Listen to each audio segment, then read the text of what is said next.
Cockroach जनता पार्टीच्या पुण्यातल्या आंदोलनाकडे संपूर्ण देशाचं लक्ष लागलं होतं। त्याचं कारण म्हणजे दिल्लीमध्ये झालेलं कॉक्रोच जनता पार्टीचं आंदोलन हे तितकं प्रभावी झालं नव्हतं, मात्र पुण्यामध्ये हेच आंदोलन प्रचंड प्रभावी होईल असं स्वतः अभिजित दीपकेनं सांगितलं होतं।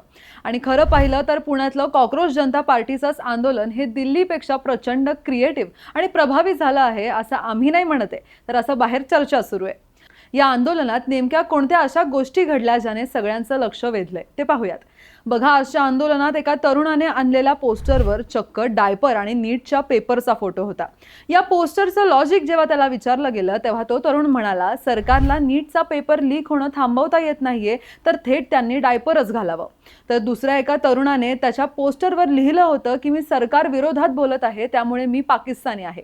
खरं तर पुण्याच्या पाट्या फेमस असतात, याचंच उदाहरण आजच्या आंदोलनातल्या पोस्टर्स बघून दिसून आलंय। याच आंदोलनात एका तरुणाने नरेंद्र मोदींच्या वागण्याचा निषेध करण्यासाठी थेट भर आंदोलनात मेलोडी चॉकलेट्सच वाटलेत।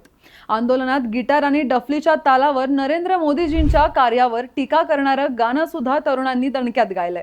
आता उरला प्रश्न की पुण्यातल्या आंदोलनामध्ये जय भीमचे नारे दिल्लीतल्या आंदोलनाप्रमाणे दिले गेले का? तर अर्थात हो।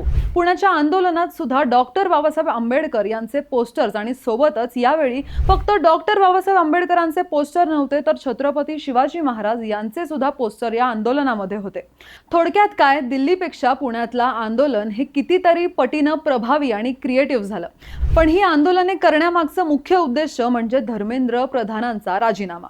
त्यामुळे या आंदोलनांना यश तेव्हाच मिळेल जेव्हा धर्मेंद्र प्रधान राजीनामा देतील। बाकी तुम्हाला पुण्यातल्या कॉक्रोच जनता पार्टीच्या आंदोलनाबद्दल काय वाटतं ते आम्हाला कमेंट करून नक्की सांगा।